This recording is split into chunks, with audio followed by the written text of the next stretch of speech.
ጤና ይስጥልን የአዲስ ማለዳ ተከታታዮች ዕለታዊ ዜናችን ተጀምረዋል።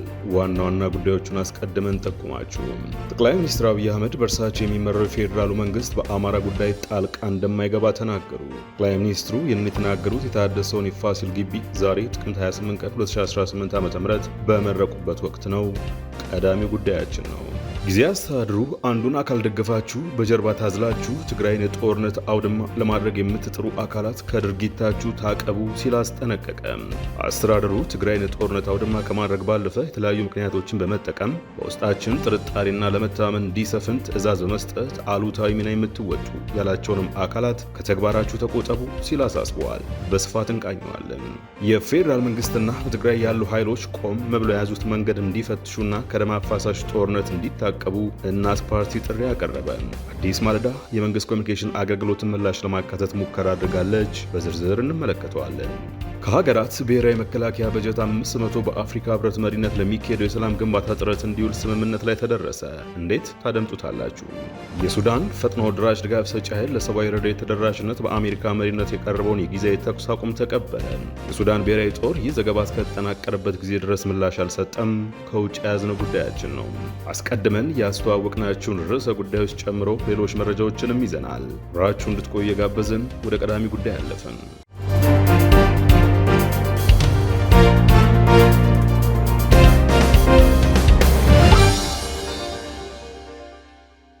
ጠቅላይ ሚኒስትር አብይ አህመድ በእርሳቸው የሚመራው የፌዴራሉ መንግስት በአማራ ጉዳይ ጣልቃ እንደማይገባ ተናገሩ። ጠቅላይ ሚኒስትሩ ይህንን የተናገሩት የታደሰውን የፋሲል ግቢ ዛሬ ጥቅምት 28 ቀን 2018 ዓ.ም በመረቁበት ወቅት ነው። 11 ደቂቃዎች ገደማ በወሰደ ንግግራቸው ከጎንደር ባህር ዳር ባሻገር ከዚህ እስከ ጎርጎራ ያለው መንገድ ቢሰራ ውበት እንዳለው የአካባቢው ሰዎች እንደሚያነሱ የጠቀሱት አብይ ነገር ግን ከጎንደር ጎርጎራ ለመሄድ ጎንደሬዎች በወታደሮች ጠብቀው እንዴት ልማት ሊሰራ ይችላል በማለት ጠይቀዋል። ባዕድ ሳይሆን ባለሀገሮች ባለቤቶች ከአንድ ሰፈር አንድ ሰፈር ተንቀሳቅሰው የሀገራቸውን ልማት ማየት ማገዝ እንዲችሉ ሰላም ያስፈልጋል ሲሉም አጽንኦት ሰጥተዋል። ከዚህ አካባቢ የወጡ ወንድሞቻችን ጊዜ ባያባክኑ፣ ጊዜ ማባከን አያስፈልግም፣ ተመልሶ በትብብር በአንድነት ሀገር ማልማት መስራት ያስፈልጋል ሲሉም ጥሪ አቅርበዋል። ዛሬ ጎንደርን፣ ባህር ዳርን ወይም አማራ ክልልን ከአማሮች በስተቀር ማንም አያዝበትም። እኛ እንደው ሲፈቀድልን እንደ ድል ወስደን ከማገዝ ባሻገር በዕለት ተዕለት ጉዳይና ስራዎች ውስጥ እጃችን አናስገባም። ጠቅላይ ሚኒስትር አብይ ሲቀጥሉም ዛሬ ጎንደርን፣ ባህር ዳርን ወይም አማራ ክልልን ከአማሮች በስተቀር ማንም አያዝበትም። እኛ እንደሆነ ሲፈቀድልን እንደ ድል ወስደን ከማገዝ ባሻገር በዕለት ተዕለት ጉዳይና ስራዎች ውስጥ እጃችንን አናስገባም ሲሉ ተደምጠዋል። ይሄ ድል ኢትዮጵያ ውስጥ አልነበረም። አሁን ከምናበላሽ በትብብር መንፈስ ብንሰራ የልጆቻችን ነገ ያማረ ስለሚሆን አማራና መላው ኢትዮጵያ ዳግም እንዲወለድ በጋራ እንቁም ሲሉ አደራ ብለዋል። ወደ ሌላኛው ጉዳይ አለፍን። ጊዜያዊ አስተዳደሩ አንዱን አካል ደግፋችሁ በጀርባ ታዝላችሁ ትግራይን ጦርነት አውድማ ለማድረግ የምትጥሩ አካላት ከድርጊታችሁ ታቀቡ ሲል አስጠነቀቀ። የትግራይ ክልል ጊዜያዊ አስተዳደር አንዱን አካል መርጦ በመደገፍና በመቃወም አሊያም ደግሞ በአንደኛው ጀርባ በመታዘል ትግራይን የጦርነት አውድማ ለማድረግ የምትጥሩ ያላቸው ነገር ግን በስም ያልጠቀሳቸውን አካላት ከድርጊታቸው እንዲቆጠቡ አስጠንቅቀዋል። የትግራይ ክልል ጊዜያዊ አስተዳደር ይህንን ያለው የአፋር ክልል ረቡዕ ምሽት የህወሓት ኃይሎች የክልሉን ወሰን ጥሰው በመግባት ጥቃት ፈጽመዋል ሲል ላወጣው መግለጫ ትናንት ሐሙስ ምሽት በሰጠው ምላሽ ነው። አስተዳደሩ ትግራይን የጦርነት አውድማ ከማድረግ ባለፈ የተለያዩ ምክንያቶችን በመጠቀም በውስጣችን ጥርጣሬና ለመተማመን እንዲሰፍን ትዕዛዝ በመስጠት አሉታዊ ሚና የምትወጡ ያላቸውንም አካላት ከተግባራችሁ ተቆጠቡ ሲል አሳስበዋል። አስተዳደሩ ምንም እንኳን ስም ባይጠቅስም የቀድሞ የጊዜያዊ አስተዳደሩ ፕሬዝደንትና የአሁኑ የጠቅላይ ሚኒስትሩ የምስራቅ አፍሪካ ጉዳዮች አማካሪ ጌታቸው ረዳም የአፋር ክልሉ ጥቃት የሻዕቢያ ትዕዛዝ ነው፣ አስፈጻሚዎቹም ፍስሐ ማንጁስና ዮሐንስ መዲድ ናቸው ሲሉ መወንጀላቸው ይታወሳል። የጊዜያዊ አስተዳደሩ መግለጫ ከአፋር ክልል በኩል ለቀረበው ወንጀላ በሰጠው ምላሽ ችግር ፈጣሪ ሲል የጠራው የአፋር ክልል የትግራይ ጸጥታ ኃይሎች ወደ አፋር በመግባት ጥቃት ፈጽመዋል የሚለው ክስ መሰረት የሌለው ነው ሲል ውድቅ አድርጎታል። በእኛ ታጣቂ የተወረረ ግዛት የለም ሲልም አስተባብሏል። በተቃራኒው እኛ ላይ እየተፈጸመ ያለው ተግባር የሁለቱን ጎረቤት ህዝቦች ዘላቂ ሰላምና ወንድማማችነት የማይመጥን ነው ብሎታል። በተለይ ሰብል በሚሰበሰብበት በዚህ ወቅት እንዲህ አይነት ነገር መቅረቡ የትግራይን ህዝብ ለመጉዳት ታልሞ የተደረገም የክፋት ተግባር ከመሆኑ ውጪ ሌላ ዓላማ ይኖረዋል ብለን አናምንም ሲል ኮንነውታል። ለፌዴራል መንግስት ደግሞ የፕሪቶሪያ ስምምነት በተገቢው መንገድ ተፈጻሚ ባለመሆኑ ሊኖር የሚገባው ሰላማዊ ሂደትና መተማመን ከመጉዳት አልፎም ሰላም ወዳዱ ህዝባችን ስቃይና መከራ እንዲቀጥል የሚያደርግ በአጠቃላይ ሊኖር ስለሚገባው ሰላማዊ የፖለቲካ ትግል የሚያደፈርስ አሉታዊ ውጤት እንደሚኖረው ግልጽ ነው። ከዚህ ባሻገር የኢትዮጵያና ቀጠናው ሰላምና መረጋጋትን የሚያውክ ላልተፈለገ ሌላ ዙር ውድመት የሚጋብስ የጥፋት ጉዞ ነው ሲል አስጠንቅቀዋል። መግለጫውም የፕሪቶሪያ ስምምነት ሳይውል ሳያድር እንዲፈጸም፣ የትግራይ ህገ መንግስታዊ ወሰን እንዲረጋገጥ፣ ህዝባችን ደህንነቱ ተጠብቆ ወደ ቀዬው እንዲመለስ፣ ከዚህ በተጨማሪ የትግራይን የውስጥ ችግሮች ማባባስ፣ ትግራይን ለማዳከም እየተደረገ ያለው እንቅስቃሴ እንዲታረምና በሰከነ መንገድ ዘላቂ መፍትሄ ወደሚያመጣ የሰለጠነ ውይይት እንዲገባ ጥሪ አቅርበዋል። በሌላ በኩል ደግሞ መግለጫው ሲቀጥል አሁን በክልሉ እየታዩ ያሉ ችግሮችን እንደ ወርቃማ ዕድል በመጠቀም ውስጣዊ ችግሮቻችን እንዲወሳሰቡ ትግራይ በድጋሚ የግጭት አውድማና የጦርነት ማብረጃ እንድትሆን ለማድረግ በማወቅ የሚሆን ባለማወቅ እየተደረጉ ያሉ እንቅስቃሴዎች የህዝባችን መሰረታዊ ፍላጎት እንዲሁም ዘላቂ ጥቅምና ህልውና ከባድ አደጋ ላይ የሚጥሉ ሆነዋል ብለዋል።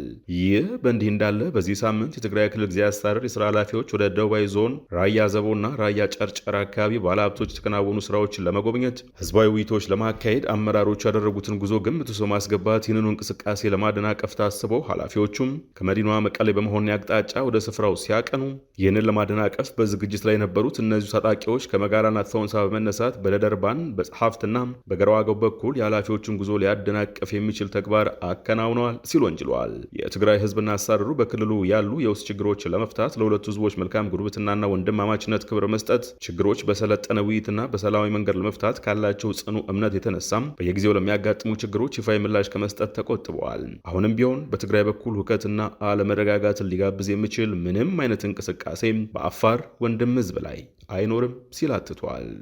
የዕለተ አርብ ዜናችን ቀጥሏል። የፌዴራል መንግስትና በትግራይ ያሉ ኃይሎች ቆም ብለው የያዙት መንገድ እንዲፈትሹና ከደም አፋሳሽ ጦርነት እንዲታቀቡ እናት ፓርቲ ጥሪ አቀረበ። እናት ፓርቲ ጥቅምት 28 ቀን 2018 ዓ.ም ባወጣውና ለአዲስ ማለዳ በላከላት መግለጫም በዞኖች መራገጥ የሚወድመው ሳሩ ነው ሲል ለፌዴራል መንግስቱና ለትግራይ ኃይሎች ማሳሰቢያ ሰጥቷል። ፓርቲው በመግለጫው ጥቅምት 24 ቀን 2013 ዓ.ም የተፈጸመውን ጥቃት በማንሳት እሱን ተከትሎም የፌዴራሉ መንግስትና የትግራይ ክልል የገቡበት ጦርነት በክልሉ ብቻ ሳይገደብ የኤርትራን ጣልቃ ገብነት አክሎ በትግራይና በሌሎች ክልሎች ቀላል የማይባል ሰብአዊና ቁሳዊ ጉዳት እንደደረሰ አስታውሷል። መግለጫው ሲቀጥልም ጦርነቱ በፕሪቶሪያ በተካሄደና ፓርቲው ለኢትዮጵያ ሕዝብ በአግባቡ ግልጽ ባልተደረገ ሲል በጠራው ስምምነት መሰረት መቋጨቱን አንስቶ በጦርነቱ ፓርቲው አልተረጋገጠም ባለው አሃዝ መሰረት የ1 ሚሊዮን ዜጎች ህይወት እንደተቀጠፈ፣ በገንዘብ ሚኒስቴር መረጃ መሰረት ደግሞ 1 ትሪሊዮን ያህል የንብረት ውድመት እንዳስከተለ አንስቷል። መግለጫውን አስመልክቶ ለአዲስ ማለዳ ማብራሪያ የሰጡት የእናት ፓርቲ የውጭ ግንኙነት ኃላፊ ጌትነት ወርቁም ፓርቲው ቀደም ብሎ በትግራይ ክልል የተካሄደው ጦርነት ከመቀስቀሱ በፊት በርካታ ውይይቶች እንዲካሄዱ በተደጋጋሚ ሲጠይቅ መቆየቱን አስታውሷል። ጦርነቱ ከተካሄደ በኋላም የፕሪቶሪያ ስምምነት በሚል የጦርነቱ ዋና ተዋንያን የነበሩት ተሸላላሚና ሻምፓኝ ተረጫጭተው ያቺ ምስኪን ሲሉ የጠሯት እናት ማቅ ለብሳ አይተናል ሲሉ ያንን የመሰለ ነገር አሁንም ሊደገም ነው ሲሉ ስጋታቸውን አጋርተዋል። ያንን የሚመስል ነገር አሁንም ሊደገም ነው። በአፋር በኩል ሰሞኑን የህወሓት ኃይሎች በተለይ ሐራ መሬት ወይም የነጻ መሬት የሚባለውን በተለምዶ የነጌታቸው ረዳ ኃይል የሚባለውን ለመውጋት በሚል ወደዛ ገብተዋል እና በዛም በርካቶች ተፈናቅለዋል። ይሄ ተመልሶ የመምጣት ነው ወይ? አንደኛ የፕሪቶሪያው ስምምነት ግልጽነት የጎደለው ነው። መዘዙንም አሁንም እያየነው ነው። ህወሓት ትጥቅ ይፈታል፣ አካባቢውም ሰላም ይሆናል የሚል ነበር። አማራ ክልል ጦርነት ተቀስቅሷል። ኦሮሚያ ክልል በጣም በርካታ ቦታዎች ጦርነት አለ። ያንን ይዘን አሁን እንደገና ሌላ ደግሞ ወደ አፋር የሚስፋፋ ብቻውን አይደለም፣ ወደ ጎረቤት ሀገራትና ሌሎች ሀያላንን ቀልብ የሚስብ ጦርነት ነው።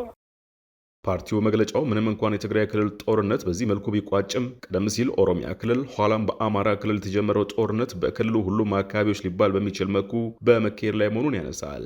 በፌዴራል መንግስትና በትግራይ ጊዜያዊ አስተዳደር እንዲሁም ህወሓት መካከል የቀጠለው ሰጥ አገባ ዙሩ ከሮ በትግራይ ክልልና አዋሳኝ የአፋር ክልል የጦርነት አደጋ እያንዣበበ ነው ያለው ፓርቲው ይህም በአፋር ክልል የተወሰኑ ቀበሌዎች ዘልቆም በርካታ ወገናችን እንደተፈናቀለ ታዝቤያለሁ ብለዋል። ኢትዮጵያ ከዚህ መሰል ግጭት ከሳሪ እንጂ አስራፊ ያለመሆኗን ለመግለጽ እወዳለሁ ያለው ፓርቲው በሁለቱም ወገን ያሉ ባለስልጣናት የጦርነት ፉከራና ቀረርቶ ሲያሰሙ የሞቱ ድግስ እናት ጥሬ ቆርጥማ ልጄ ነገ ሰው ሆኖ ያሳልፍልኛል ብላም ተስፋ ለጣለችበት ወጣት እንጂ ከጦርነት ማግስት ምንም ያልተፈጠረ ያህል ሻምፓይ ለሚራጩት ባለስልጣናትና ለጦር መሪዎች ብሎም ልጆቻቸው እንዳይደለ እሙን መሆኑን በመግለጫው አክለዋል። የመጀመሪያዋ የአብሪ ጥይት ተኩስም ሀያላኑን ጭምር ጎትታ የማስገባት አቅም ያላት የማያባራ እሳት ለኩሳ የማለፍ ዕድል ያላት መሆኑን መገንዘብ ያስፈልጋል ያለው ፓርቲው በሁለቱም ኃይሎች መደረግ አለባቸው ያሏቸው ምክረ ሀሳቦች ጌትነት ዘርዝረዋል። በጣም በስክነት መታየት አለበት። ፌዴራል መንግስቱም በህወሓትም በኩል በሌሎችም በአካባቢው ኃይሎችም በኩል በስክነት በጠረጴዛ ዙሪያ ይፈታ። አማራ ክልልና ኦሮሚያ ክልል ያሉ በጣም የተስፋፋውን ጦርነት አውዳሚውን ጦርነት በጠረጴዛ ዙሪያ ይፈታ። ወጣቱም ጦርነት በቃኝ የሚል እንቅስቃሴ መጀመር አለበት። ስለዚህ በአጠቃላይ በሁለት ዝሆኖች መካከል ወይም በዝሆኖች መካከል በሚደረገው እርግጫ የሚጎዳው ሳሩ ነውና ሳሩ መጮህ አለበት ነው። እናት ፓርቲ ዓለም አቀፉ ማህበረሰብና መላው ኢትዮጵያውያን በተለይም ወጣቶች ጦርነት በቃን በሚል አንድ ቃል ተቃውሟቸውን ባገኙት አጋጣሚ ሁሉ ለጠማቂዎቹ እንዲያሰሙ ሲል ጥሪ አቅርበዋል። በሰሞነኛው የትግራይና አፋር ክልሎች ምልልስ ዙሪያ አዲስ ማለዳ የመንግስት ኮሚኒኬሽን አገልግሎትን ለማነጋገር ያደረገችው ጥረት ለጊዜው አልተሳካም። ከሀገራት ብሔራዊ መከላከያ በጀት 5% በአፍሪካ ህብረት መሪነት ለሚካሄደው የሰላም ግንባታ ጥረት እንዲውል ስምምነት ላይ ተደረሰ። በአፍሪካ የደህንነት ጉዳዮች ላይ አተኩሮ ከጥቅምት 14 እስከ 16 ቀን 2018 ዓ.ም ባህር ዳርና በአዲስ አበባ የተካሄደውን 11ኛውን የጣና ፎረም ከፍተኛ ጉባኤ በማስመልከት የድረ ጉባኤ መግለጫ አውጥቷል። አፍሪካ የተለወጠ ባለ የዓለም ስርዓት ውስጥ በሚል መሪ ሀሳብ በጸጥታና ደህንነት ጉዳዮች ላይ አተኩሮ መከረው የዘንድሮ 11ኛ የጣና ፎረም ከፍተኛ ጉባኤ የአፍሪካን የጸጥታና ደህንነት እንዲሁም እየተለወጠ በመጣው ዓለም ውስጥ አፍሪካ በተለይም እንደ ሰው ሰራሽ አስተውሎት በመሳሰሉ አዳዲስ ቴክኖሎጂዎች ላይ ኖራት የሚገባውን ቦታ ማመላከት በተለያዩ ጉዳዮች ላይ ስምምነት መድረሱን ፎረሙ ባወጣው መግለጫ አስታውቋል። በዚህም ከሀገራት ብሔራዊ መከላከያ በጀት 5% በአፍሪካ ህብረት መሪነት ለሚካሄደው የሰላም ግንባታ ጥረት እንዲውል ስምምነት ላይ ተደርሷል። ከዚህ በተጨማሪም የአፍሪካ የኢጋድና የተባበሩት መንግስታት በሰላምና ደህንነት ላይ ያለው ትብብር እንዲጠናከር፣ የአየር ንብረት፣ የሰላም፣ የደህንነት ጉዳዮች ተመልካች እንዲቋቋም፣ የሰው ሰራሽ አስተውሎትን ኤአይ በሚመለከት የጋራ የሆነ አፍሪካ አቋም እንዲያዝ፣ የወጣቶችና ሴቶች በውሳኔዎች ላይ የመሳተፍና የመሪነት ሚና የማጠናከር ስራ ተቋማዊ እንዲሆን ስምምነት ላይ ተደርሷል። የቀድሞ የሀገር መሪዎች፣ ሚኒስትሮች፣ ዲፕሎማቶች፣ የትምህርት ባለሙያዎች፣ ወጣቶች፣ የሲቪል ማህበረሰብ አካላት በተሳተፉበት 11ኛው የጣና ፎረም ከፍተኛ ጉባኤ በአፍሪካ ህብረትና ቀጠናዊ የኢኮኖሚ ማህበረሰቦችና በዓለም አቀፍ አጋሮች መካከል ጠንካራ ትብብር እንዲኖር ጥሪ ቀርቦበታል። ጉባኤው መሪዎችና ምሁራን የአፍሪካ ቀንድ መረጋጋትና ትብብር በተመለከተ በስፋት የተወያዩበት ሲሆን ከፍተኛ የትምህርት ተቋማት የአፍሪካ ነባራዊ ሁኔታ ባገናዘበ መልኩ ፈጠራንና አስተዳደርን በማሳሰር መስራት እንደሚገባቸው የተመላከተበት መሆኑንም አዲስ ማለዳም ፎረሙ ካወጣው የድህረ ጉባኤ መግለጫ ላይ ተመልክታለች። የሱዳን ፈጥኖ ደራሽ ድጋፍ ሰጪ ኃይል ለሰብአዊ ረድኤት ተደራሽነት በአሜሪካ መሪነት የቀረበውን የጊዜያዊ ተኩስ አቁም ተቀበለ። ዩናይትድ ስቴትስ መሩ አሸማጋይ ቡድን በሱዳን አስቸኳይ ሰብአዊ ረድኤት ለማድረስ የሚያስችል ጊዜያዊ ተኩስ አቁም ሀሳብ ማቅረቡን የፈጥኖ ደራሽ ድጋፍ ሰጪ ኃይሉ ቃል አቀባይ አልፋታህ ቃውራሺ ባሽር በተንቀሳቃሽ ምስል በተሰራጨ መግለጫቸው አረጋግጠዋል። በአሜሪካ የሚመራው ይህ ቡድን የተባበሩት አረብ ኤሚሬትስ፣ ሳውዲ አረቢያ፣ ግብፅን ያካተተ ነው። ይህ ሀሳብ በደም አፋሳሹ ጦርነት ምክንያት ሰብአዊ እርዳታ የሚያስፈልጋቸው ሁሉም ሱዳናውያን እንዲደርሳቸው የሚያደርግ ነው። የሱዳን ብሔራዊ ጦር አፍሪካን ኒውስ ይህን ዘገባ እስካጠናቀረበት ጊዜ ድረስ ምላሽ ባይሰጥም ከዚህ ቀደም የተኩስ አቁም ሊደረግ የሚችለው የሐምዳን ዳጋሎ ፈጥኖ ደራሽ ድጋፍ ሰጪ ኃይል ከሰላማዊ ሰዎች መኖሪያ ሲወጣና ትጥቁን ሲያወርድ መሆኑን አስታውቆ ነበር። በከበባ ውስጥ የምትገኙ አልፋሽር ነዋሪዎች በከፍተኛ ሰብአዊ ቀውስ ውስጥ ይገኛሉ። የግብረ ሰናይ ድርጅት ሰራተኞች ደግሞ ሰዎች እንደ እንስሳ እየተመገቡ እንዲኖሩ፣ የዝናብ ውሃ እንዲጠጡ፣ ራሳቸውን ለመጠበቅ ደግሞ በጉድጓዶች ውስጥ ተጠልለው እንደሚገኙም ተናግረዋል። ለዕለቱ የያዝናቸው ዜናዎች በዚሁ ተጠናቀዋል። የአዲስ ማለዳን የዩቲዩብ አድራሻ ሰብስክራይብ፣ ላይክ እና ሼር ማድረግን አይዘንጉ። ጤና ይስጥልን።